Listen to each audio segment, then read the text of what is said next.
Bem, nós já tivemos a proclamação do capítulo 25 do Evangelho segundo Mateus, versículos de 1 a 30.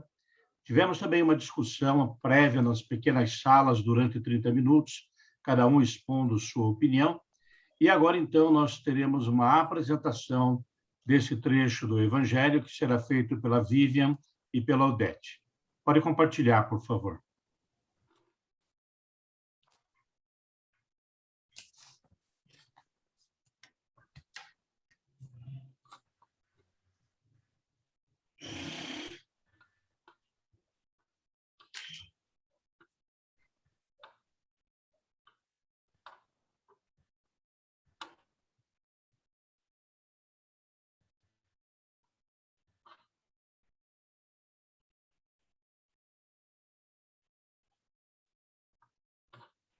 Um minuto, Dalton.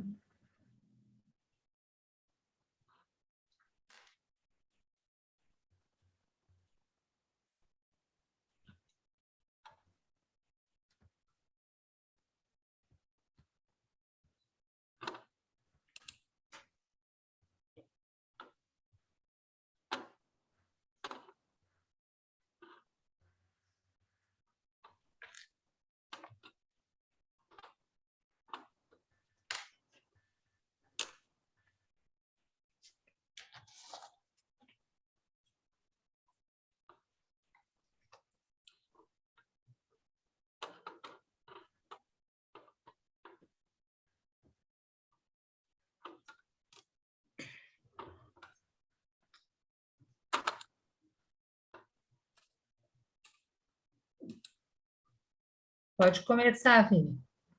Ele não está no modo apresentação para nós. Não está? Não. Ah, Então, você precisa sair novamente. Eu vou Entra no PowerPoint, põe ele no modo de apresentação. Sim, sim.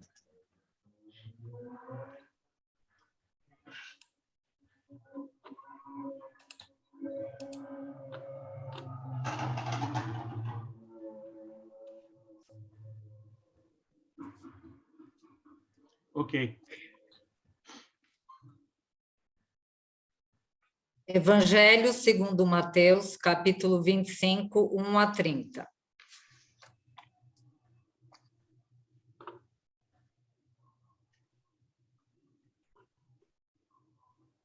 Nós vamos falar para vocês em nome do Pai, do Filho e do Espírito Santo. Amém.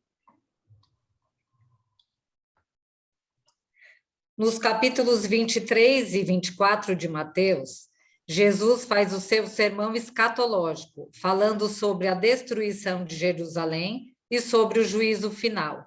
Em seguida, ele conta 3 parábolas para mostrar o que espera dos seus discípulos e de todos nós que nele cremos, enquanto aguardamos a sua volta. A primeira parábola é a dos servos, que encerra o capítulo 24.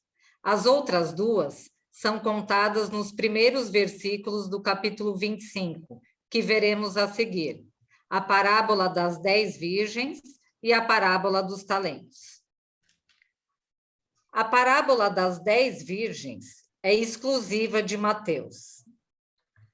A linha narrativa se desenvolve a partir do costume matrimonial judaico. Nesta parábola, o reino dos céus é comparado à celebração solene de um casamento judaico. O casamento judaico era contraído em 2 fases. A primeira fase era definida pelo judaísmo rabínico, como a fase do pedido do noivo ou da consagração, pois a mulher era reservada exclusivamente para o homem. O homem fazia o pedido de casamento e, obtido o consentimento, era celebrado o contrato de casamento, ato jurídico e essencial no processo. A fase do casamento era concluída, mas a coabitação não começava. A segunda fase do casamento ocorria normalmente 1 ano após a primeira fase. Ela concluía o casamento com a coabitação dos cônjuges. A esposa saía da casa paterna e era levada para a casa do esposo. É neste contexto que a parábola das 10 virgens é contada, o esposo conduzia uma procissão para levar a esposa até a casa dele, onde festejariam durante uma semana, dando banquetes aos familiares e amigos. As 10 virgens eram as jovens solteiras, que serviam como damas de honra da esposa e esperavam o esposo com ela, para participarem da festa do casamento. O Catecismo da Igreja Católica, no parágrafo 796, nos fala sobre a esposa de Cristo, que é a Igreja. A unidade entre Cristo e a Igreja, cabeça e membros do corpo, implica também a distinção dos dois em uma relação pessoal. Este aspecto é muitas vezes expresso pela imagem do esposo e da esposa. O Senhor mesmo designou-se como o esposo em Marcos 2,19. Podem, porventura, jejuar os convidados das núpcias, enquanto está com eles o esposo? Enquanto tem consigo o esposo, não lhes é possível jejuar. As 10 virgens simbolizam as almas cristãs à espera do esposo, que é Cristo. 5 delas não levaram óleo de reserva para suas lâmpadas. As outras 5, porém, eram prudentes e levaram vasos de óleo junto com as suas lâmpadas. Tardando o esposo, todas adormeceram. Quando o esposo chegou, no meio da noite, as lâmpadas já estavam se apagando e as virgens prudentes puderam preparar suas lâmpadas para ir ao encontro dele. As virgens tolas recorreram às prudentes, pedindo óleo para suas lâmpadas, e as prudentes responderam: não temos o suficiente para nós e para vós. É preferível irdes aos vendedores a fim de o comprar para vós. A lâmpada representa a fé católica, que ilumina a nossa vida. O óleo representa as boas ações, que tornam fecunda e legítima a nossa fé. Portanto, a fé sem obras é inútil, como nos diz São Tiago. Assim também a fé, se não tiver obras, é morta em si mesma. De acordo com o Catecismo da Igreja Católica, fé, esperança e caridade são as virtudes teologais infundidas por Deus na alma dos fiéis, para torná-los capazes de agir como seus filhos e merecer a vida eterna. Se não for acompanhada pela esperança e pelo amor, que é a caridade, a fé não une plenamente o fiel a Cristo e não o faz um membro vivo de seu corpo. O esposo pode demorar a chegar. Portanto, é preciso esperar vigiando, trabalhando e construindo com prudência a nossa vida interior, sendo vigilantes na oração, nos sacramentos e no estudo da palavra de Deus. São Jerônimo explica que as virgens prudentes não foram avarentas com as virgens tolas. Elas agiram desta forma por temor, pois cada um receberá o prêmio por suas obras. As virgens prudentes entraram com o esposo para a sala das bodas e a porta foi fechada. Alcançaram a salvação, a vida eterna no céu.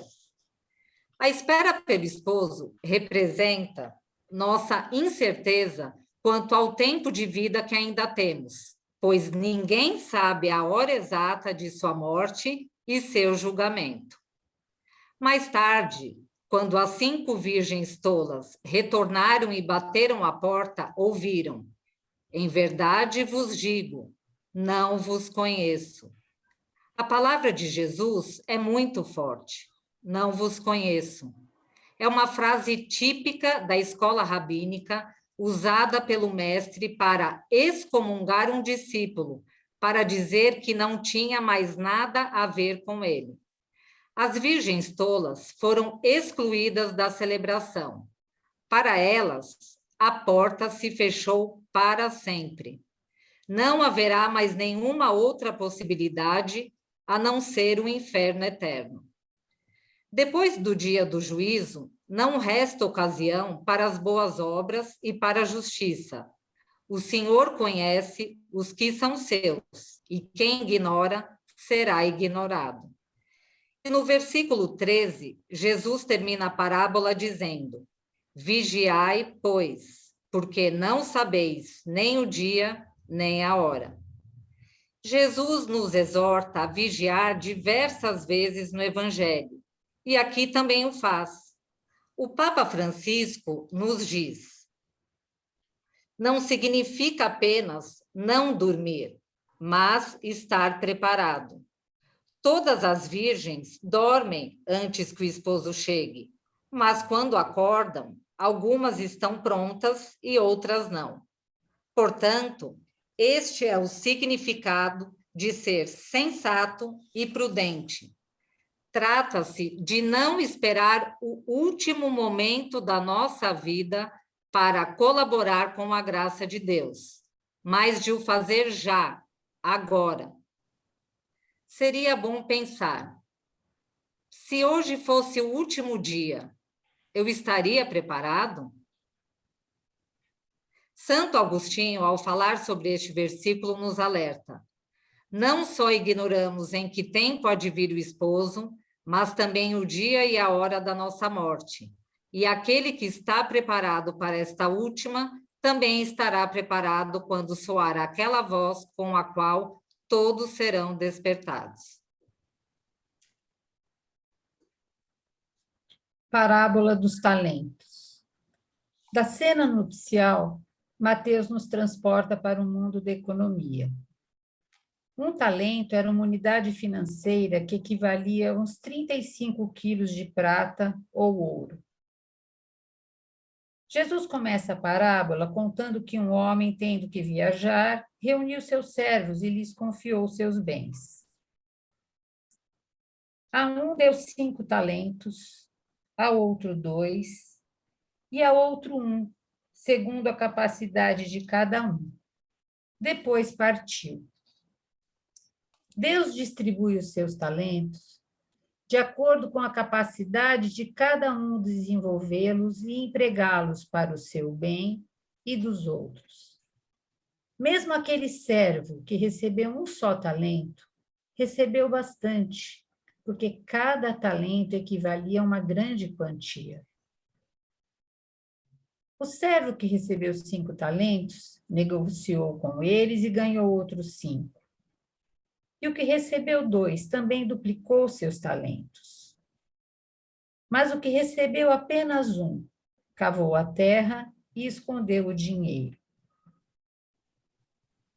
Os servos que duplicaram seus talentos souberam valorizá-los. Os talentos são os dons que Deus nos dá e que devemos cultivar. E é pela graça de Deus que multiplicamos esses dons que recebemos.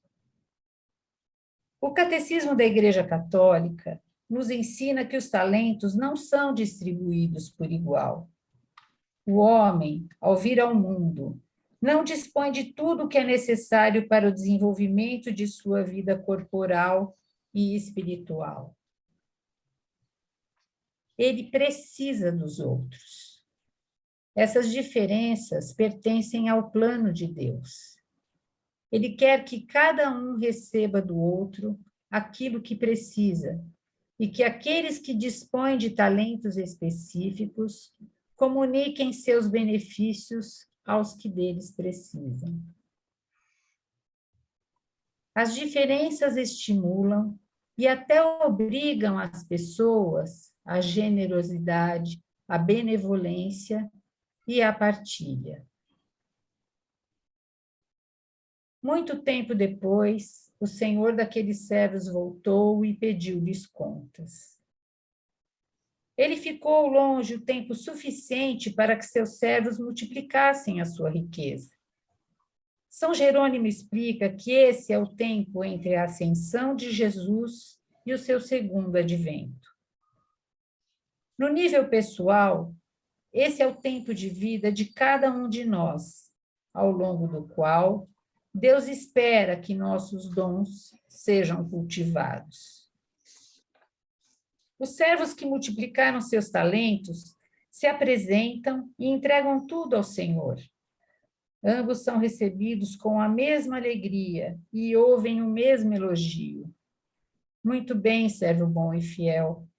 Já que foste fiel no pouco, eu te confiarei muito. Vem regozijar-te com teu Senhor. Que maior prêmio pode dar-se ao servo fiel que estar com seu Senhor e ver a alegria deste? Nos diz São Jerônimo. E o Senhor diz a esses servos: já que foste fiel no pouco. Por que pouco? Porque tudo o que temos no presente, ainda que pareça abundante, será pouco se comparado à vida eterna no céu, em comunhão com a Santíssima Trindade, com a Virgem Maria, os anjos e todos os bem-aventurados. Uma comunhão perfeita de vida e de amor.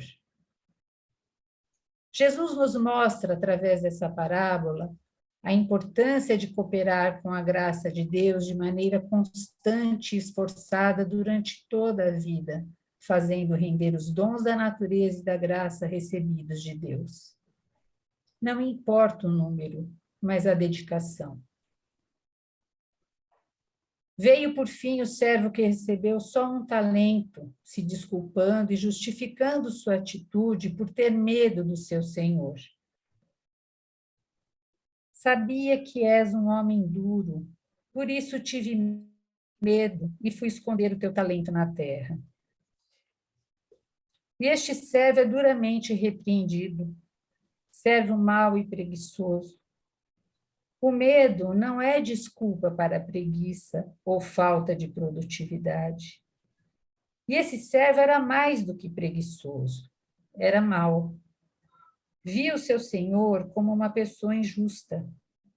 Sentiu-se insultado por receber menos talentos que os demais. E, por inveja, recusou-se a investir seu talento, para que seu senhor não se beneficiasse da sua administração. A maldade deste servo também pode estar no nosso coração sem percebermos. Podemos, em algumas situações, achar que Deus é injusto conosco e nos tornamos omissos. Não tiramos proveito dos dons que recebemos para servirmos as pessoas e a sociedade, para evangelizarmos aqueles que podemos levar para Deus. Um só talento é um tesouro de Deus, temos que multiplicá-lo. Não importa a grandiosidade do resultado, importa é entregar tudo o que somos e possuímos, fazendo cada talento render e produzir bom fruto. E o Senhor repete as palavras ditas pelo servo mau ao justificar a sua atitude. Sabias que colho onde não semeei e que recolho onde não espalhei. O Senhor não confessa ser duro e injusto da forma como foi acusado por esse servo. Ao contrário, através das mesmas palavras, Jesus reafirma que veio trazer a salvação para todos, não apenas para o povo eleito, mas também para os gentios. Tirai-lhe esse talento e dai-o ao que tem 10. Não usar e não cultivar o próprio talento causa sua perda. Deus nos ama e quer a nossa salvação, quer que busquemos a nossa santidade. E é por isso que nos impõe obrigações e exigências, leis e proibições, pois um pai amoroso jamais se furtaria ao dever de educar e corrigir seus filhos. As palavras de São Gregório Magno e de Orígenes nos fazem refletir sobre a possibilidade de perdermos os talentos que recebemos, além de sermos julgados por isso. Aquele que tem, pois, a inteligência, que cuide de não se calar. Aquele que tem abundância de bens, não descuide da misericórdia.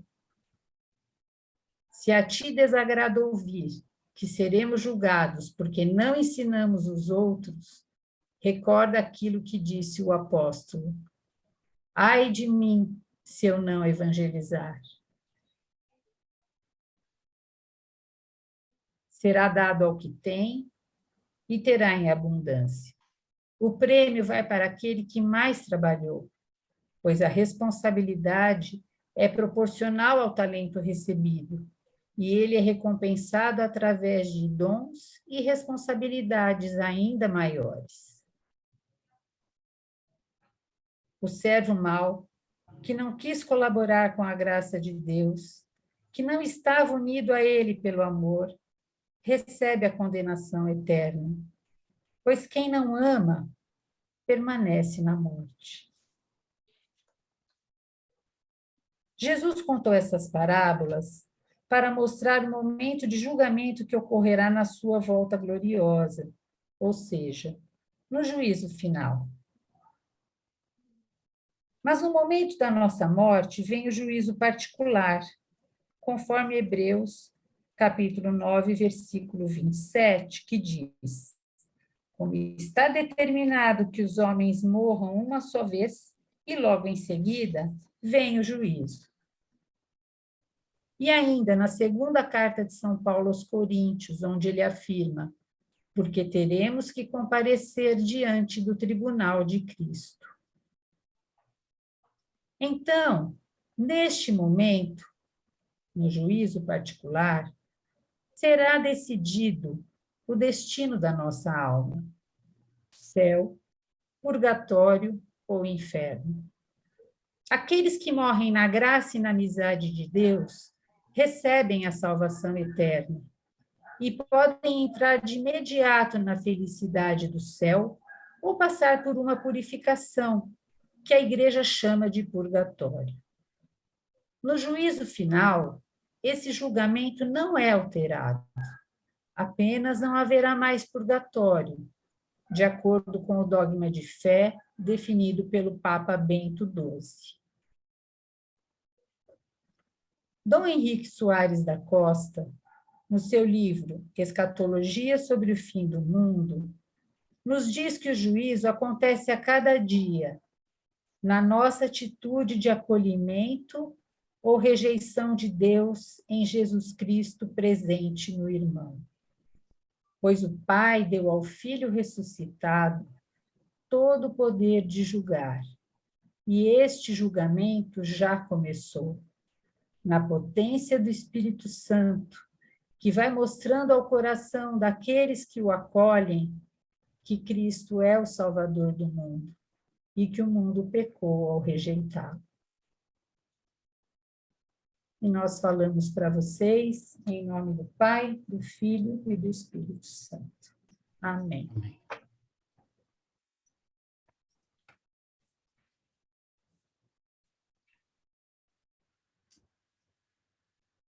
E agora, então, nós iremos mais uma vez para as pequenas salas, onde iremos completar a nossa reflexão sobre esse trecho do Evangelho. Então, nesse momento, nós iremos trazer esse trecho do Evangelho para as nossas vidas.